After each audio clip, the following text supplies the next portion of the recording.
Sa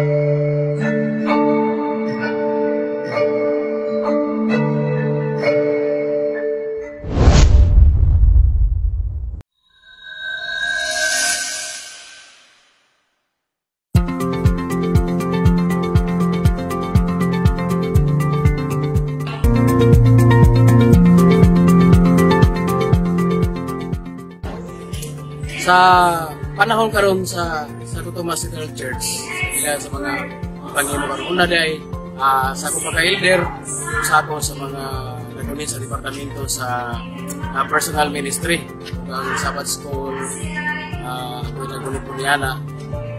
Yung munang madasigong yung pong permanente magpupo sa board, bahin sa kalambuan sa pagwali sa mga balita. Pero maumang po ni buwat na. Kunya, sa ginahimo karon gawa sa mga Bible study, no, ginagamit na mo ang care group. Ang care group sa una, mapato, 12 ang mga care group karon.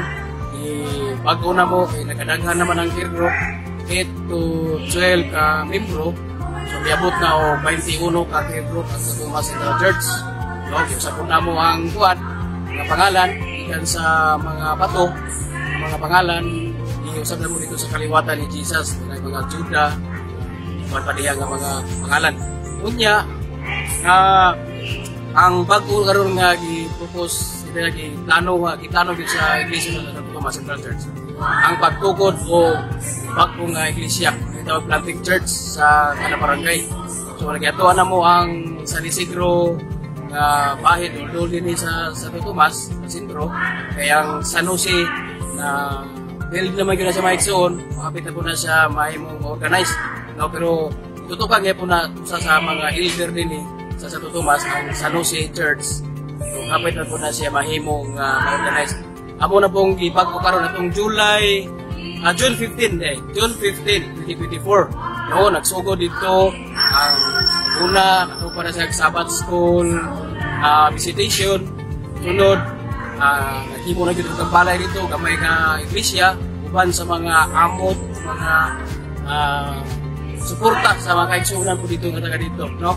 Munang dili gyud katingala nga malipay ta maigsoon kay bisan pa man sa mga tinod nga iglesia, mga sa membro sa iglesia sa Santo Tomas, kanay nangabot dito nga mga bago nga mga membro, no? Di mayong kanunay permanente, pero at least nakabalo na sila nga nanay simbahan dito nga natukod.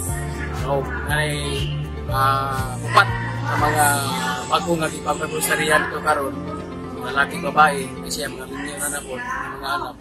Kunya, madasigon sila nga nangita po sila o pasalamat sila nga nakikituko dito nga simbahan sa Bulahan.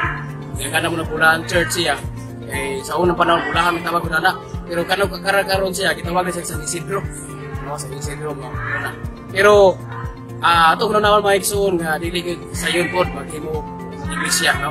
Simbahan, may mga problema mga abot o pagsulay sa kaaway, pero pasalamat po ko nga ang mga suporta sa Central Pilipinas sa Board sa Seventh-day Adventist mahimo nga makanunayon. Hinaot nga yan po piliin nyo mga iksoon nga kana siya mahimo na yun na siyang pugon ma-organize daghan mga hamiling at talagyan na napita na matawag sa Ginoo uban sa tabang sa Santo Tomas Central Church.